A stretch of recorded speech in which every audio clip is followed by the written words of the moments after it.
This week on The Inside Story, VOA travels with President Biden to the G20 Summit in New Delhi and his historic visit to Hanoi, and with Vice President Harris to the U.S. ASEAN and East Asia Summits in Jakarta.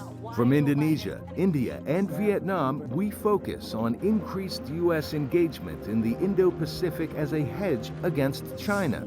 Plus, a pool reporter harassed by Indonesian officials, and the White House cries foul.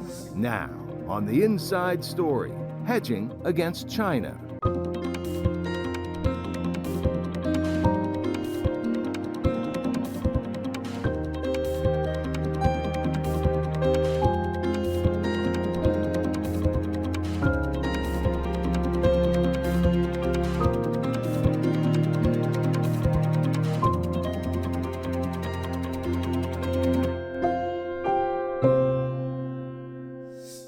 From Jakarta, Indonesia, I'm Patsy Widakuswara, VOA White House Bureau Chief. I traveled here with Vice President Kamala Harris to attend the ASEAN Summit with leaders of Southeast Asian nations and the East Asia Summit with leaders of the Indo-Pacific. It's a series of trips that Harris and President Joe Biden made in September to assert U.S. presence in the region and hedge against China's growing influence.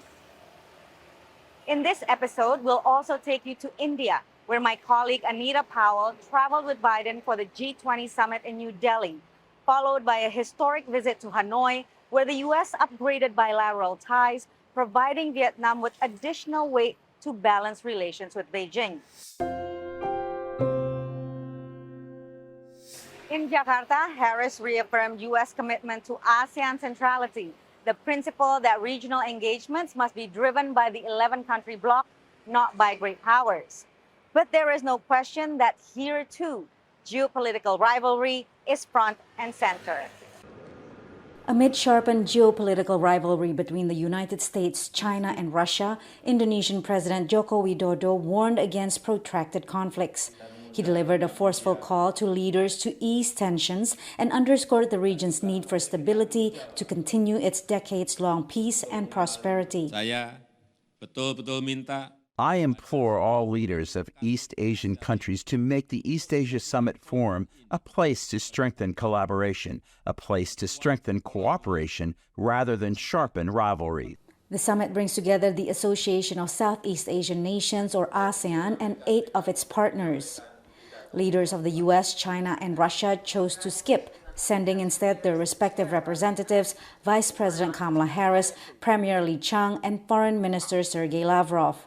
Harris and Li held separate meetings with ASEAN, each highlighting the strength of their countries' ties with the bloc.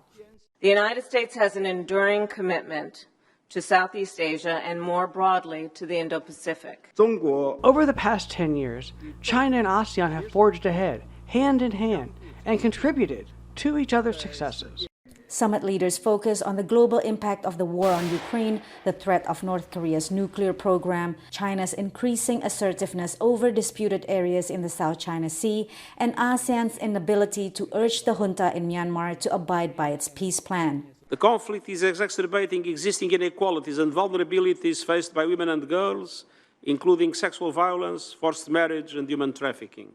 EAS ended Harris' 3-day trip to Jakarta. She returns to Washington as President Joe Biden heads for the G20 in New Delhi, India.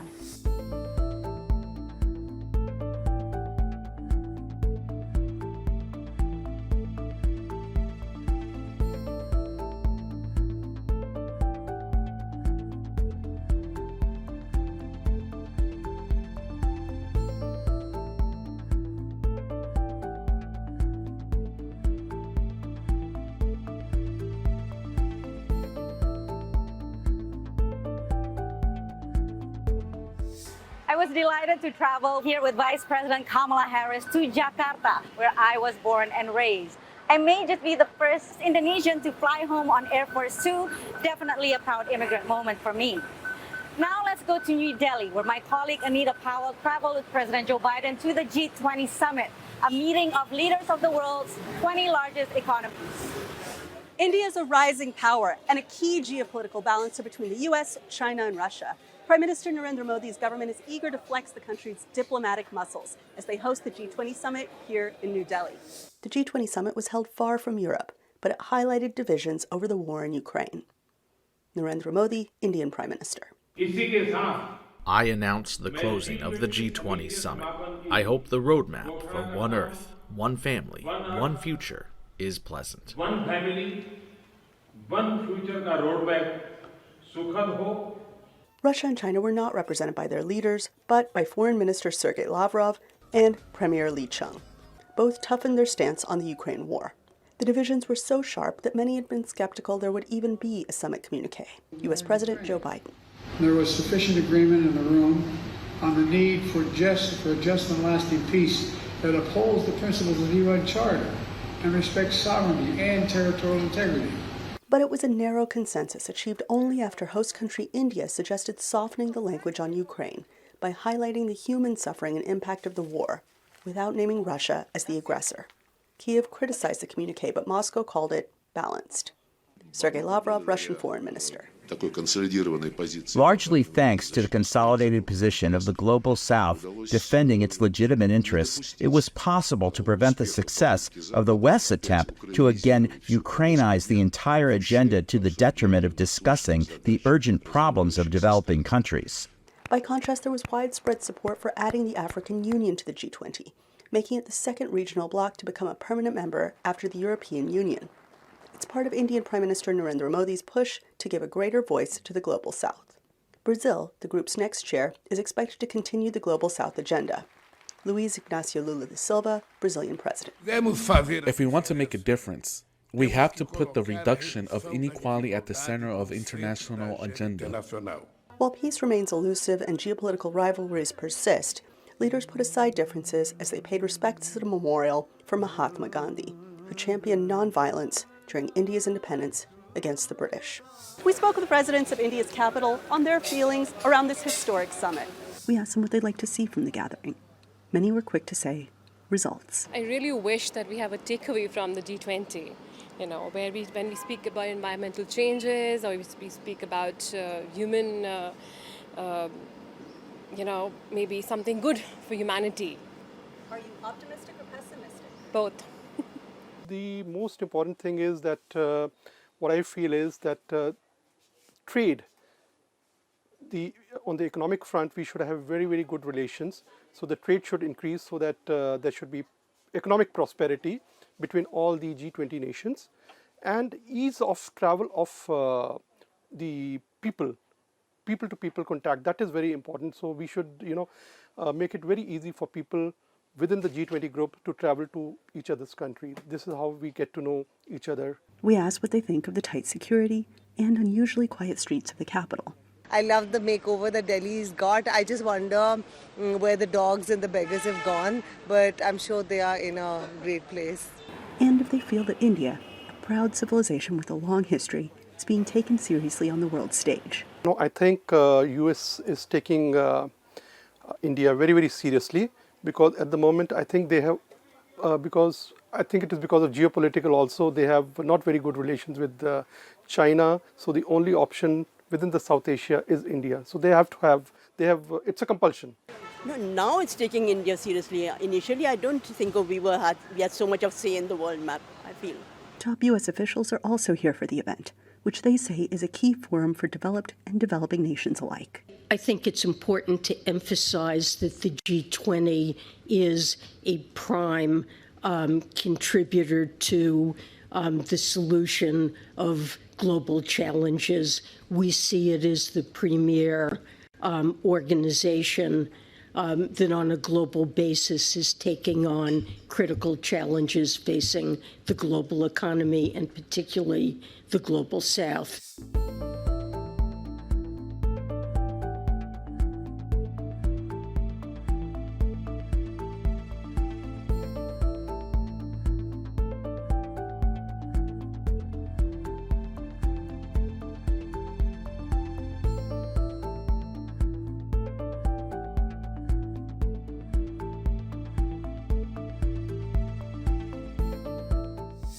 From New Delhi, we'll travel to Hanoi, where Biden is set to upgrade U.S. diplomatic ties with Vietnam. This is a historic visit and a really big deal. Vietnam and the U.S. have had 28 years of diplomatic relations, including 10 years of what's called a comprehensive partnership. The U.S. has wanted to upgrade ties for a few years now, but Vietnam had been hesitant to accept, mainly due to concerns of potential backlash from China. On Sunday in Hanoi, I asked the president when he would next speak with China's leader and whether he was concerned that this was leading to instability. Anita from VOA. Well, let me ask you about, you've spent lots of time talking about all the time you spent with President Xi and the importance of leader-to-leader communication, yet you two haven't spoken in 10 months. And I just wonder, are you worried that this is destabilizing the U.S.-China relationship, and what are you going to do about it? And then, if I may, on Ukraine, sir, Kiev is upset that the G20 communique didn't name Russia as the aggressor. Have you managed to rally more support or sympathy across the G20, or is this emerging as a wedge issue with the Global South, and does that change your commitment to Ukraine? It's not a wedge issue with the Global South. It's a wedge issue with Russia, which is present, and with China, which is present, has representation. And and by the way, I am my team, my staff still meets with President Xi's people and his cabinet. In effect, I met with his number 2 person here in India today. So it's not like there's a crisis if I don't personally speak to him. It'd be better if I did. But I think, look, this is not a criticism. It's an observation. He has his hands full right now. He has overwhelming unemployment with his youth. One of the major economic tenets of his plan isn't working at all right now. I'm not happy for that, but it's not working. So he's trying to figure out, I suspect, I don't know, just like I would, trying to figure out what to do about the particular crisis we're having now. But I don't think it's a crisis relating to conflict between China and the United States. As a matter of fact, I think it's less likely to cause that kind of conflict. But with China increasingly assertive in its territorial dispute with Hanoi in the South China Sea, Vietnam, a communist country that's aligned with Beijing ideologically, is left with little choice but to diversify its diplomatic ties. A historic visit by U.S. President Joe Biden, his first since taking office in 2021. The United States and Vietnam are elevating their relationship to that of a comprehensive strategic partnership, Hanoi's highest diplomatic status, as leaders from the two former rivals stand side by side. President Joe Biden and I, on behalf of both countries, have jointly agreed to elevate the relationship between Vietnam and the United States to a comprehensive strategic partnership for peace, cooperation, and sustainable development. Washington and Hanoi still have disagreements over human rights issues, but China's sweeping territorial claims in the disputed South China Sea have been driving the U.S. and Vietnam closer, according to analysts. So this isn't about picking the U.S. camp. It's about keeping the U.S. close to maintain balance with China. Vietnam views China on this issue the same way the U.S. does. That is, Vietnam views China as an aggressor, as a coercive, revisionist, rules-breaking power. And so when the U.S. talks about freedom of navigation and the rule of law, Vietnam fully agrees on this issue. But Biden insisted his Vietnam visit is thus about containing China. I don't want to contain China. I just want to make sure we have a relationship with China that is on the up and up, squared away. Everybody knows what it's all about. The U.S. is Vietnam's #1 export market.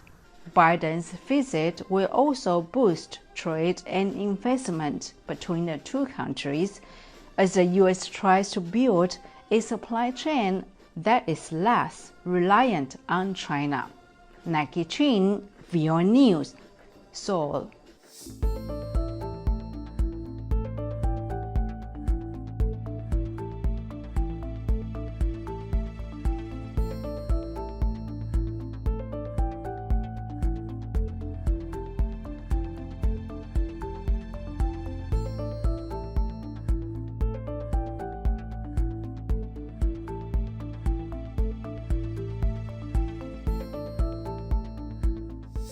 Back in Jakarta, there were questions about why Joe Biden skipped the summits and sent Kamala Harris in his place.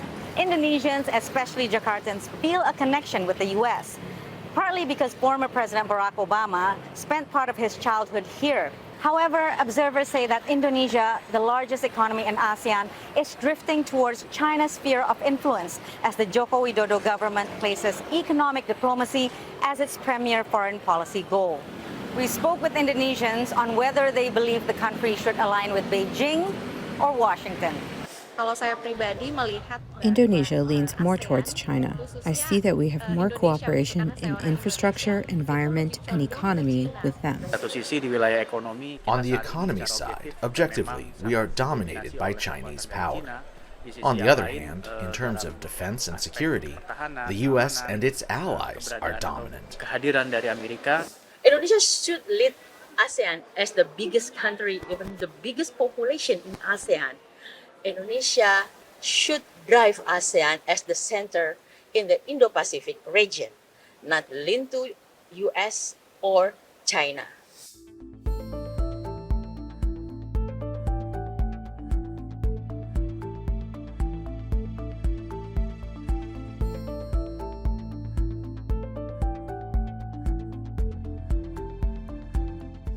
For more on U.S. engagement in the Indo-Pacific, my colleague Anita Powell spoke with National Security Council spokesperson John Kirby in New Delhi. I'm going to start with the G20 Summit. There's a unity theme, but can you explain to us how the U.S. and these other nations can achieve unity in the absence of two key leaders? Well, I think you're probably referring to Russia and China and Mr. Putin and President Xi. I would remind that both Russia and China are represented here at the G20 through different levels of staff and different leaders. So they're still here, they're still participants, they're still involved in the discussions, and so we look forward to being able to work through with all members of the G20 some of the key priorities that both Prime Minister Modi and, of course, President Biden has put on this summit. But again, it's important that although President Xi's not here, and that is a disappointment to us, that the Chinese are being represented at a leader level and that they are being participants in these discussions, and that's what the president wants to see. Can you just run us through the argument that the president is making to G20 countries to rally support for Ukraine? A big focus of the president today is going to be on economic opportunities and investment in lower and middle income countries. And I know you're probably thinking that doesn't have nothing to do with Ukraine, but it has everything to do with Ukraine. Because the war in Ukraine has put a huge strain on lower middle income countries when it comes to food security, energy security, inflationary pressure.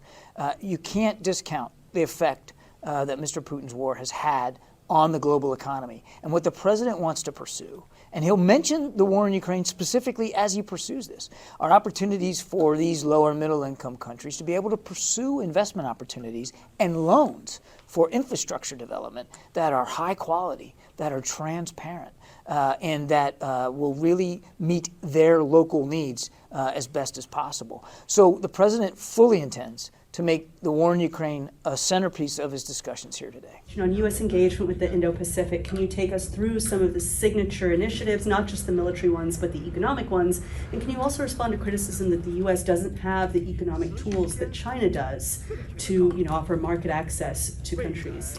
The United States and our allies and partners have a broad range of economic tools available to us. And again, through these multilateral development banks and the reforms that we're trying to pursue in terms of making more viable to boost up the balance sheet of these development banks so that they can provide more alternatives to lower middle income countries. And I would remind you, this is not about the United States versus China in terms of economic development and infrastructure growth. China is a shareholder in the World Bank. China should have an interest in seeing that the World Bank is a more viable option for countries to go to for financial assistance and for, again, credible, transparent loans. On to reports that India is looking at possible responses to a Chinese invasion of Taiwan in response to discrete inquiries from the U.S. Is this a discussion that the U.S. is having with other G20 members at this summit? In terms of military action is not going to be a focus here of the G20. Nothing has changed about the United States and our policy. We continue to support the One China policy. We don't support independence for Taiwan, but we also don't support any changes to the status quo in a unilateral way or in a way that uses force.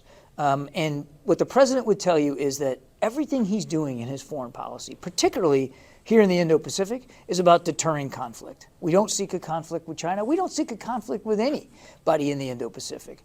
We do seek competition. We do seek, back to your earlier question, opportunities to economically compete, because so much of the global economy is right here in the Indo-Pacific. And here in the G20, you're talking about 75% of the global economy is represented in this group. So this isn't about Taiwan specifically, but it is about opening up opportunities to reduce the chances for conflict and to increase the opportunities that legitimate competition would offer to all members of the G20.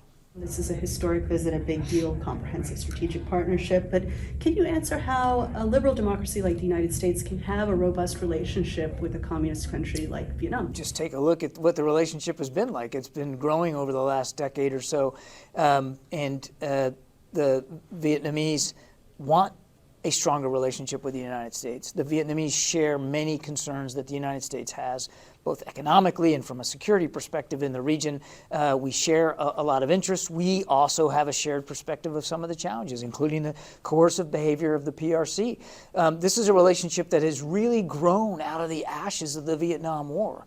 And President Biden, all the way back to the time he was as a senator on the Foreign Relations Committee, has been keenly focused on improving our relationship with Vietnam. It's really quite a stunning turn of events over recent decades to see our two countries working together this closely.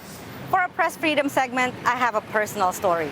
At the end of the bilateral spree between Vice President Kamala Harris and President Joko Widodo on the sidelines of the summit, while press was being ushered out, I yelled out two questions. To Harris, I asked about a deal on Indonesian nickel. Indonesia has the world's largest reserves, and Washington is interested in critical minerals for batteries of electric vehicles. But Indonesia's mining practices, funded by Chinese investment, has been plagued with environmental concerns. To Widodo, I asked in Indonesian whether he was disappointed that Biden did not attend. Thank you so much. Outside the room, I was immediately surrounded by Indonesian presidential security, who tried to physically eject me and ban me from further events. Please don't move her. Please don't move her, though. Please, she's a member of the White House press corps. Please don't touch her. I stood my ground, and officials from the vice president's office intervened. I'm sorry, in the United States, our press corps is allowed where the vice president goes. If they choose to shout a question, they can shout a question. That is how our system works, and that is how our negotiations work for setting up this engagement. And asking question is something different. The vice president will not enter this room without her press corps in this room. After a tense 20 minutes, I was allowed into the hall for the U.S.-ASEAN Summit. A staff from the Foreign Ministry's diplomatic security later apologized. I posted on Twitter, and the incident turned viral. While I received support from Indonesian journalist groups, most of the comments condemned me for what they see as disrespectful behavior that's too Western. A week later, I'm still getting slammed on social media, but for me, it's a small price to pay for standing up for press freedom. For more Indo-Pacific news, go to voanews.com. For all things White House related, follow me on Twitter. From all of us, the Inside Story team here in Jakarta and Washington, I'm Patsy Widakuswara. And I'm Anita Powell in New Delhi. We'll see you next week on The Inside Story.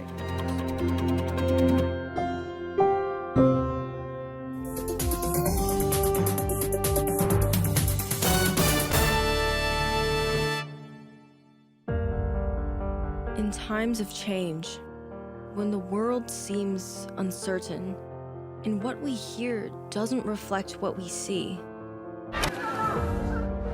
we seek the truth. When we are told only part of the story, we lose trust. We connect the world and unite it with truth. At Voice of America, We show you the whole picture.